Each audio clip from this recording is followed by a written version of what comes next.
Thrikkakara MLA Uma Thomas വീണ പരിക്ക് പറ്റി ആശുപത്രിയിലാണെന്നുള്ള വളരെ സങ്കടകരമായൊരു വാർത്തയാണ്. പെട്ടെന്നുണ്ടായ അപകടമാണ്. എറണാകുളം കൊച്ചി സ്റ്റേഡിയത്തിൽ വെച്ചാണ് ഉമാ തോമസ് ഒരു പരിപാടിയിൽ പങ്കെടുക്കാൻ പോയപ്പോൾ പെട്ടെന്ന് 15 അടി താഴ്ചയിലേക്ക് വീഴുകയായിരുന്നു. അവിടെയുള്ള സുരക്ഷാ ക്രമീകരണങ്ങളുടെ പാളിച്ചയാണെന്നുള്ള പരാതി ഉയരുന്നുണ്ട്. ബഹുമാനപ്പെട്ട MLA ഇപ്പോൾ വെന്റിലേറ്ററിലാണ്. പക്ഷേ എങ്കിലും ആരോഗ്യനില മെച്ചപ്പെട്ടിട്ടുണ്ടെന്നാണ് ആശുപത്രിയിൽ നിന്ന് വരുന്ന ബുള്ളറ്റിൻ പറയുന്നത്. ഡോക്ടർമാർ പറയുന്നത് നമുക്ക് ശ്രദ്ധിക്കാം. അതൊക്കെ ഇപ്പോൾ എമർജൻസി ആയിട്ട് ഇന്റർവീൻ ചെയ്യേണ്ടതല്ല. The major concern is the brain and leg. അത് രണ്ടും ഒപ്റ്റിമൈസ്ഡ് ആകുമ്പോഴാണ് നമ്മൾ മുന്നോട്ട് പോകുന്നത്. അത് വീഴ്ചയിൽ പറ്റിയതാണ്.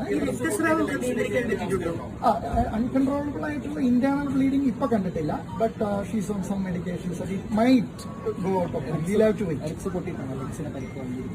ഇമ്പാക്റ്റിലാണ്. Blood thorax, blood chest injury എന്ന് പറയും. വീഴ്ചയിൽ വന്ന് തട്ടുന്നതാണ്. ചതവിൽ വരുന്നത് ചതവിന്ന് വന്നിട്ടാണ് അത് ആ റിബ്സ് ലങ്സിൽ കൊണ്ടിട്ടുണ്ടാവുന്ന ബ്ലീഡിംഗ് കൊണ്ട് വരുന്നത്. മേജർ ലോങ് ബോൺ ഫ്രാക്ചർ അങ്ങനെയൊന്നുമില്ല. ഫുട്ടിന്റെ അവിടെ ചെറിയൊരു കൺഫ്യൂഷൻ ഉണ്ട്. അത്രയും മാത്രം. Everybody is there, everybody is individual and everybody is involved. So he is a neurosurgeon, Dr. Michelle. He is the head of orthopedics doctor. I am the medical director, Dr. Krishnan. There's a general surgeon involved, ENT Dr. doctors and Rahul. maxillary Everybody is here. വാരിയിൽ ചെറിയ ചിഹ്നങ്ങളുണ്ട്. അൺഡിസ്പ്ലേസ്ഡ് ആണ്. നമുക്കത് operative ഇന്റർവെൻഷന്റെ ആവശ്യമൊന്നുമില്ല. Long bone fractures major ആയിട്ട് ഒന്നുമില്ല. ഫുട്ടിൽ മാത്രം left സൈഡിൽ ചെറിയൊരു confusion മാത്രം ഇപ്പൊ കണ്ടുള്ളൂ.